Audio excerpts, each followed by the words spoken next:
ವೈದ್ಯಕೀಯ ಕಾಲೇಜು ವಿರೋಧಿಸಿ ರಂಗೋಲಿ ಚಳುವಳಿ ಬಸವನ ಬಾಗೇವಾಡಿ ಪಟ್ಟಣದಲ್ಲಿ ಸರ್ಕಾರಿ ಖಾಸಗಿ ಒಪ್ಪಂದದ ವೈದ್ಯಕೀಯ ಕಾಲೇಜನ್ನು ವಿರೋಧಿಸಿ ಶ್ರೀಮತಿ ಭಾರತಿ ನಿಡುಗುಂಡಿ ಅವರು ನಮ್ಮ ಜಿಲ್ಲಾಸ್ಪತ್ರೆಯನ್ನು ಉಳಿಸೋಣ, ಸರ್ಕಾರಿ ವೈದ್ಯಕೀಯ ಕಾಲೇಜು ಒತ್ತಾಯಿಸೋಣ, ಬಡ ಮಕ್ಕಳ ವೈದ್ಯಕೀಯ ಶಿಕ್ಷಣದ ಹಕ್ಕನ್ನು ರಕ್ಷಿಸೋಣ ಎನ್ನುವ ದೇಹವಾಕ್ಯದೊಂದಿಗೆ ಬಸವನ ಬಾಗೇವಾಡಿಯ ಜನವೇದಿಕೆ ಮತ್ತು ಕರ್ನಾಟಕ ಜನಾರೋಗ್ಯ ಚಳುವಳಿಯ ಸಂಘಟನೆ ವತಿಯಿಂದ ವಿಶಿಷ್ಟವಾದ ರಂಗೋಲಿ ಚಳುವಳಿಯನ್ನು ಹಮ್ಮಿಕೊಂಡು ಪಟ್ಟಣದ ಬಸವೇಶ್ವರ ವೃತ್ತದಲ್ಲಿ ಬೃಹತ್ ಆಕಾರದ ರಂಗೋಲಿಯನ್ನು ಬಿಡಿಸಿ ಸರ್ಕಾರದ ವಿರುದ್ಧ ಆಕ್ರೋಶ ವ್ಯಕ್ತಪಡಿಸಿದರು.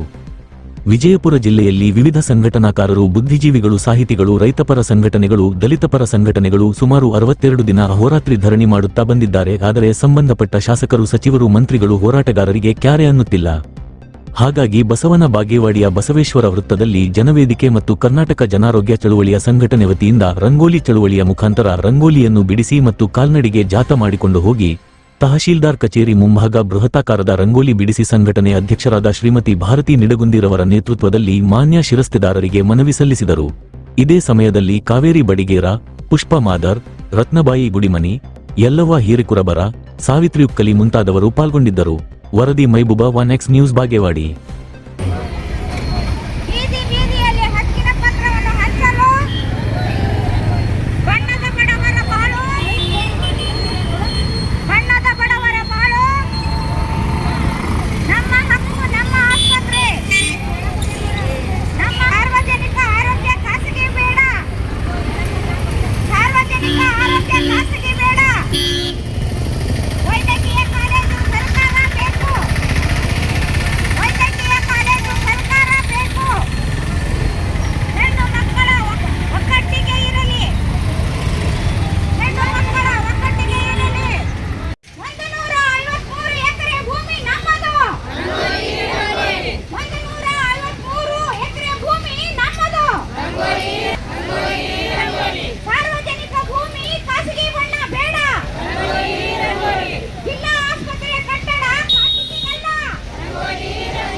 ಮೈಕ್ ಕೆಡಕ್ಕೆ ಮುಂದಿಡ್ರಿ.